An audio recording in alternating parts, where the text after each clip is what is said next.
Hello tout le monde, j'espère que vous allez bien. On se retrouve aujourd'hui pour une nouvelle vidéo qui va être ma pile à lire pour le Pumpkin Autumn Challenge. Je suis trop contente de vous faire cette vidéo, c'est un challenge que j'aime beaucoup réaliser, même si clairement je le réussis une fois sur deux. Je crois que ça doit faire quoi, 2-3 ans que je le fais? Et je me demande s'il n'y a jamais eu une seule fois où je l'ai réussi. Bon, enfin bref, c'est pas grave, le principal c'est de participer. Et c'est vrai que cette année, les différentes sous-catégories des menus me tentaient beaucoup. J'avais pas mal de livres qui correspondaient aux différents mots-clés. Donc je me suis dit, allez, pump it up, on y va, on le fait. Et j'espère que la vidéo vous plaira puisqu'on la commence tout de suite. Donc pour la première sous-catégorie du menu numéro 1, ça s'appelle Gargare à la maison de gloire et les mots-clés étaient voleur, policier, thriller, superstition, épouvante. Donc j'ai choisi 3 livres. Donc je vais pas forcément lire les 3, hein, qu'on se le dise bien, mais c'est 3 livres qui me tentent beaucoup et qui rentrent dans cette sous-catégorie. Donc le premier, c'est un roman en anglais que j'ai dans ma palle depuis perpète. Donc c'est Don't Look Back de Jennifer L. Armentrout. De ce que je me souviens de l'histoire, on était sur 2 amies qui disparaissent et il n'y en a qu'une seule qui va réapparaître.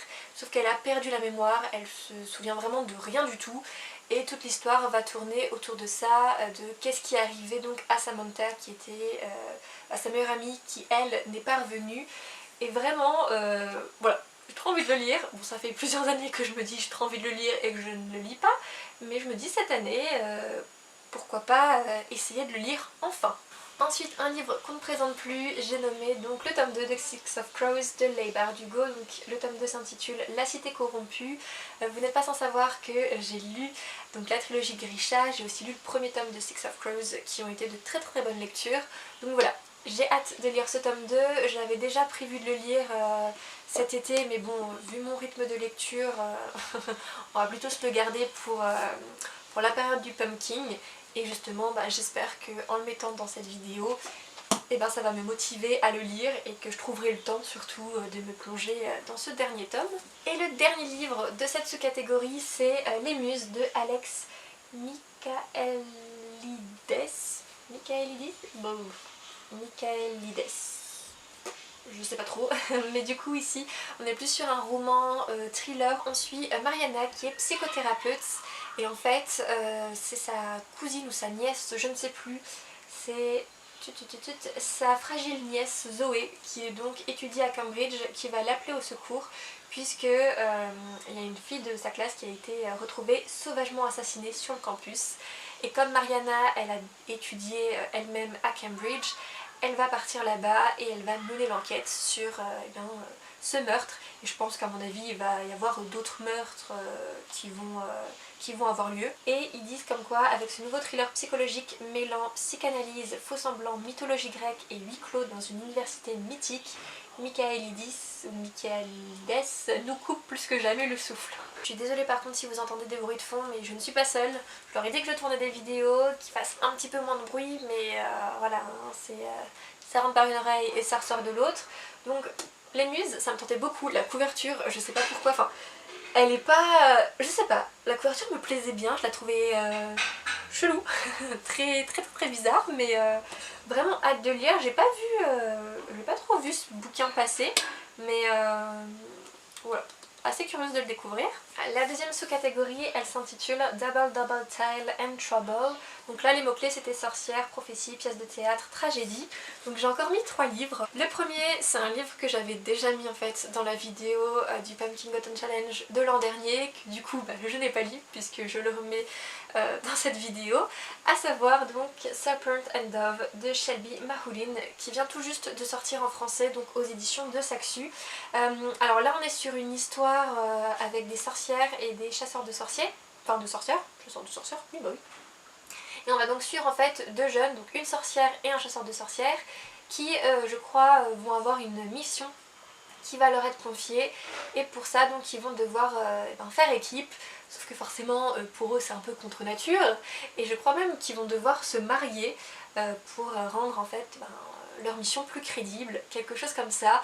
Clairement on est sur un Enemies to Lover et ouais, il me tentait énormément et puis à chaque fois je le mets dans des piles à lire et je ne le lis pas. Donc j'espère que cette année ce sera la bonne. Et voilà, je suis assez curieuse parce que je crois que c'est une trilogie et il me semble que les 3 tomes sont sortis. Donc ouais, il faudrait peut-être que je passe la seconde. Je me suis ensuite mis donc Les sorcières de Northampton de Mélissa de la Cruz aux éditions Le Livre de Poche. Donc en fait on m'a donné la trilogie. Ici on est sur l'histoire des sœurs Beauchamp qui mènent une vie totalement normale jusqu'à ce qu'il se passe quelque chose qui va donc entraîner, je crois, la découverte de leur pouvoir ou une menace qui plane et qui va devoir être détruite entre guillemets.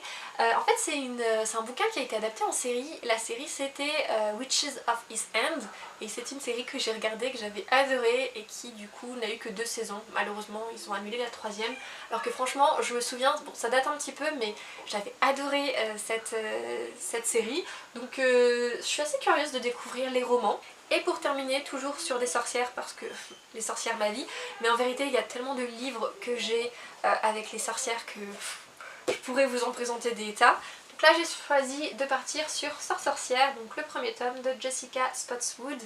Donc là on est un peu pareil, un peu le même genre d'histoire que pour les sorcières de Northampton. On suit 3 sœurs et il y en a une en fait qui a été désignée par une prophétie pour être la sœur, la sorcière plutôt la plus puissante. Et forcément elle va devoir se protéger contre des ennemis qui vont avoir qu'une seule idée en tête, c'est la tuer. Quelque chose comme ça. Bon je vous avoue que moi les romans sur les sorcières, moins j'en sais mieux c'est puisque c'est toujours généralement à peu près la même chose. Mais celui-ci il me tentait depuis un sacré bout de temps et j'avais jamais sauté le pas jusqu'à ce que je le trouve en poche. Donc comme les avis sont très bons, voilà, j'ai très envie de le découvrir à mon tour. Et la 3e et dernière sous-catégorie donc de ce premier menu c'est le folklore de Chip 'n Dale. Donc les mots-clés c'était créatures surnaturelles et fantastiques, obscures, fantasy. Donc encore une fois il y a 3 livres. Donc le premier c'est La guerre du pavot de R.F. Kuang. Donc là on est plus sur un univers donc, de fantasy forcément mais qui s'inspire du Moyen-Âge dans les pays asiatiques. Je crois que c'est entre la Chine et le Japon. Et ça m'a l'air pas mal du tout, enfin j'ai entendu que de très bons avis. Je sais pas par contre si les éditions Actes Sud vont poursuivre cette trilogie parce que ça fait déjà je crois 1 an que le tome 1 est sorti et il n'y a pas eu de nouvelles du tome 2. Donc je le sens bien qu'on va se faire carotter en n'ayant que le premier tome de publié, puis ensuite le reste c'est débrouille-toi. Enfin bon, si tu lis en anglais après ça risque de pas trop te poser problème, mais si tu lis pas en anglais, voilà, t'as compris. Donc bon, je vais quand même lire ce premier tome. En ce moment j'ai très envie de découvrir beaucoup plus la fantasy mais asiatique. Donc voilà, vraiment très impatiente de découvrir cette histoire. Je vous fais pas trop de résumé parce que moins j'en sais mieux c'est, mais voilà, je vous en reparlerai plus en détail une fois que je l'aurai lu. Ça va me pousser à le lire justement pour vous en reparler plus en détail. On a ensuite pareil, alors un autre livre, j'ai pas, enfin si j'avais lu le résumé mais c'est un livre qui me faisait de l'œil depuis un sacré bout de temps. C'est donc La Cité de Laiton de S.A. Chakraborty. Je sais que les éditions de Saxus sont en train de traduire le tome 2 qui devrait du coup sortir je pense en fin de cette année. Et je suis hyper méga impatiente à l'idée de lire ce roman. C'est de la fantaisie un peu orientale, il y a des djinns, donc moi je suis trop contente, j'adore la fantaisie orientale. Je l'ai rabâché sur ma chaîne un bon bout de fois je pense, enfin, même on va pas dire une fois par vidéo parce que quand même on va pas exagérer, mais je le dis assez souvent que j'aime beaucoup la fantaisie orientale. Donc là je sais qu'on va suivre une jeune fille, elle s'appelle Nari, qui est une arnaqueuse au talent inégalé.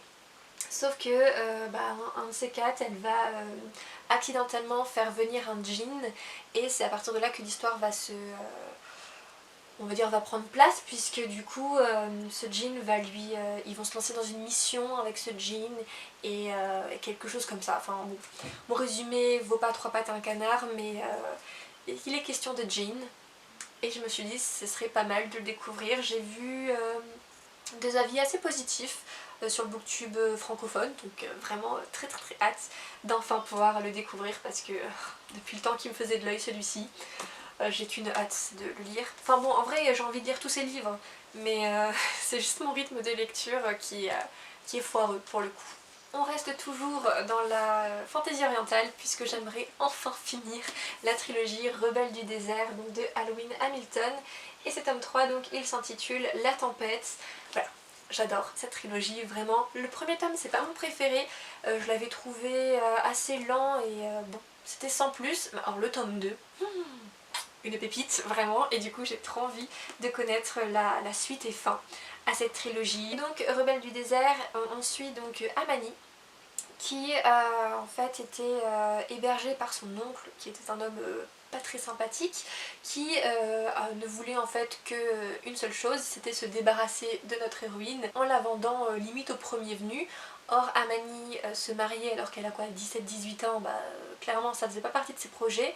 Donc comme elle excelle dans le tir, tous les soirs elle s'enfuyait de la maison pour se déguiser en homme afin de participer à des tournois de tir, et c'est comme ça, lors d'une de ces soirées où elle va rencontrer un jeune homme assez mystérieux du nom de Jin qui va l'entraîner malgré elle dans une rébellion puisque Jin s'avère être un des princes rebelles, et on va donc suivre leur histoire et c'était trop bien, voilà.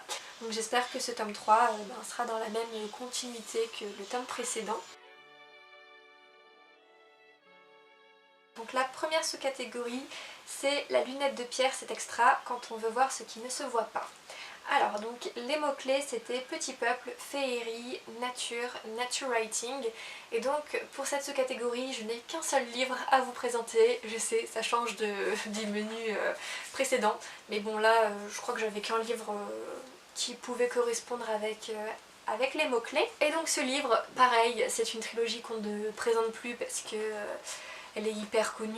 C'est donc The Wicked King, donc c'est le tome 2 de la trilogie, je sais plus comment ça s'appelle, The Air and the Folk. Le premier tome c'était The Cruel Prince de Holly Black, que j'ai dans ma pile depuis, pareil, je crois que ça doit faire un an que je l'ai dans ma pile. Et je crois que j'avais commencé le tome 2 parce qu'il y a un marque-page. Bon, j'avais lu que le premier chapitre, mais il m'avait pas plu que ça. Enfin, je pense que je devais pas être dans le mood pour lire un roman sur les faées. Du coup je l'ai reposé et là je me dis comme il rentre dans la première sous-catégorie du menu, autant essayer de le retenter. Et donc The Wicked King, c'est l'histoire de Jude qui est c'est une humaine. Elle avait été recueillie dans une famille de faées.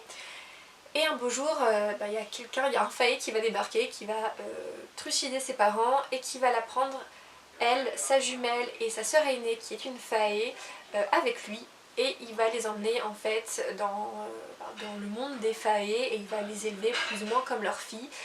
Et on va donc suivre le quotidien de Jude chez les faées, puisque ces derniers sont des créatures qui détestent les humains, et notre héroïne s'est un peu attiré les foudres d'un des princes faées qui s'appelle Cardan, qui clairement ne peut pas la saquer et qui dès qu'il a l'occasion lui cherche des poux dans la tête.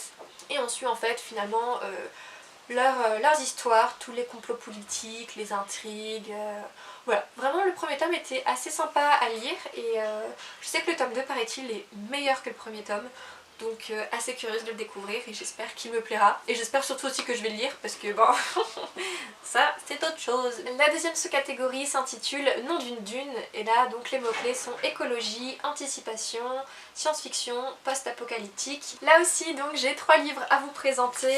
Le premier donc c'est un tome 2 et c'est le tome 2 de Au-delà des étoiles de Bess Revis. Alors je suis un peu dégoûtée parce que en fait le troisième tome n'est jamais sorti en français. Bon après moi je lis en anglais donc ça me posera pas trop de problèmes si j'apprécie le tome 2. Mais bon comme c'est un peu du young adulte science-fiction, on verra ça. Donc alors Au-delà des étoiles, c'est l'histoire d'une jeune fille qui s'appelle Amy d'après mes souvenirs. Ce n'est pas dit, tant pis. Il me semble qu'elle s'appelle Amy et en fait ses parents se sont portés volontaires pour une mission, et cette mission c'était d'être cryogénisée pendant une assez longue période afin d'aller explorer donc les diverses planètes du système solaire. Et le problème c'est que Amy va se réveiller beaucoup plus tôt que prévu de ce long voyage et il va y avoir toute une intrigue sur le pourquoi du comment elle a été réveillée, qui l'a réveillée, qu'est-ce qu'il compte faire. Surtout qu'à bord du vaisseau, il y a des personnes qui y vivent et on va donc suivre toute son histoire. J'avais vraiment beaucoup apprécié le premier tome, donc ouais, j'avais été assez déçue de savoir que Pocket Jeunesse ne traduirait jamais le tome 3. Bon, entre temps j'avais déjà acheté le tome 2 et du coup c'est ça qui me freinait un petit peu à lire ce tome 2, mais bon, comme il est encore dispo en anglais, comme c'est une vieille saga, je me dis, si j'apprécie ce tome 2, j'aurai toujours la possibilité donc de la terminer en anglais. On a ensuite donc Zénith, donc c'est Les Forces du Passé de Sacha Alsberg, donc, qui est une booktubeuse américaine plus connue sous le nom de Booktopia. Bah, je sais plus, et Lindsay Cummings. Donc là on va suivre un groupe de gangs sanguinaires qui règnent un peu sur la galaxie Mirabel, et il va se passer quelque chose qui fait qu'elles vont être appelées à la rescousse, et on va donc suivre leur histoire. Enfin bon, il y a un peu question de vengeance et de tout ça. J'ai pas trop d'avis sur ce livre. Honnêtement, je l'ai acheté sur un coup de tête puisque j'avais envie de lire un roman qui se passait dans l'espace. Donc on verra bien si j'apprécie ou pas. Et le dernier livre pour cette sous-catégorie n'est autre que tadam, le tome 2 de Skyward, qui est donc Astrévise de Brandon Sanderson. Skyward a été, alors ça n'a pas été un coup de cœur, ça a été une très très bonne lecture. Vraiment, c'est un bon pavé de 600 pages, comme celui-ci finalement, mais qui s'est lu tout seul. J'avais adoré l'histoire, vraiment on plongeait dedans très rapidement. Et ouais, j'ai été complètement en immersion dans l'histoire tellement ça m'avait plu. Et vu la fin du tome 1, j'ai qu'une hâte, c'est de replonger dans cette suite pour savoir tout ce qui va se passer et savoir justement le pourquoi du comment, ça s'est fini comme ça. Et c'était vraiment trop bien. Donc je vais pas trop vous faire de résumé sur Skyward parce que je pense que il faut que je trouve le temps de faire des updates lecture pour que je puisse vous parler du premier tome. Mais vraiment, en plus le premier tome sort en poche là, je crois en septembre ou en octobre. Donc n'hésitez pas, parce que bon, en grand format il coûte quand même 20 balles. Donc si vous n'avez pas forcément envie de mettre le prix, il sort bientôt en poche. Donc vous n'aurez plus d'excuses. Parce que vraiment c'était super intéressant comme bouquin. Donc trop hâte de lire la suite. Et pour conclure avec ce menu, donc la dernière sous-catégorie, pardon, c'est Princesse. Et donc les mots-clés sont inclusivité, LGBTQIA+, et féminisme. Donc moi je suis plus partie sur le féminisme parce que j'avais pas trop de romans sur la communauté LGBTQIA+, je crois. Il y a tellement de lettres que je m'y perds. Désolée, mais ouais, je crois que j'avais pas trop de livres. Généralement en fait les livres sur ce sujet là ils partent assez vite, je les lis très rapidement. Enfin quoi qu'en fait je suis en train de me dire que j'avais un livre. Donc est-ce que je le rajoute pour que ça vous fasse 3 livres? Allez, c'est parti. Je vais le rajouter comme il est juste à côté. Donc bon, on va commencer par celui-ci, Birthday de Meredith Russo, qui donc suit l'histoire de deux jeunes qui en fait sont nés le même jour. Et on a donc, est-ce qu'on a leur prénom? Oui, Eric et Morgan. Et je crois qu'il y en a un des deux qui peut-être, enfin c'est tous les deux des garçons, mais il y en a un qui se sentira plus fille que garçon. Et on va surtout, je pense, se centrer sur ce personnage-là, tout dans son questionnement sur son identité. S'il décide de faire une transition, je pense qu'on va parler aussi de sa transition. Et en plus de ça, donc Meredith Russo est une auteure transgenre. Donc vraiment, je suis assez curieuse de le découvrir, celui-ci. Il est sorti en français aussi, mais voilà, vraiment très hâte. Et le livre est juste trop beau, avec justement les pages... avec la couleur donc, du drapeau. Du coup je le rajoute pour cette sélection parce que c'est vrai que je l'avais oublié. Et là en y réfléchissant 5 minutes je me suis dit mais c'est vrai que j'ai Birthday en fait qui pourrait rentrer dans la catégorie. Et sinon donc les deux autres livres c'est plutôt des essais sur le féminisme. Donc là j'ai Lâchez-nous l'utérus, en finir avec la charge maternelle pardon, de Fiona Schmidt. Donc comme son nom l'indique on va parler donc de la maternité, des femmes qui ne veulent pas devenir mères et justement du fait que dans notre société c'est mal vu ou qu'il y a toujours oui qu'en fait c'est pas normalisé, que certaines femmes n'ont pas envie d'avoir des enfants et la pression que la société exerce sur elles, et je pense que ça va être hyper intéressant. Et sinon j'ai un autre roman que j'avais acheté depuis un petit moment, c'est Girls Will Be Girls de Emer Hotzel. D'après ce que j'avais pu voir, c'est l'auteur qui se met en situation sur des moments du quotidien et justement elle se dit ben si j'étais un gars comment ça se passerait, et elle fait comme si c'était un homme pour voir la réaction des gens puisque ben, c'est une femme. Et je me suis dit que ce serait hyper intéressant. Enfin déjà de base je l'avais acheté pour un de mes cours quand j'étais à la fac et j'avais pas du tout eu le temps de le lire. Enfin c'était un livre que je voulais lire pour moi personnellement. Et donc là je me dis comme il rentre dans cette sous-catégorie, ben j'aurai le choix. Soit la charge maternelle, soit les comportements associés donc aux différents sexes. Et j'aurai je pense de bonnes lectures en perspective. Donc voilà en termes de cette vidéo pour le Pumpkin Cotton Challenge. J'espère sincèrement que ça vous aura plu. N'hésitez pas à me dire si vous y participez ou pas, quels sont les livres que vous avez envie de lire pour ce challenge. S'il y a un des livres que je vous ai présenté, que vous avez lu ou qui vous fait envie, n'hésitez pas à me le mentionner en commentaire. Et sur ce, bah écoutez, je vous souhaite à tous et à toutes d'excellentes lectures et on se dit à la semaine prochaine. Enfin, à la semaine prochaine, ça c'était tout le temps ce que je disais dans mes vidéos. On se dit à la prochaine parce que je suis pas sûre que la semaine prochaine il y aura une vidéo. Voilà, bye!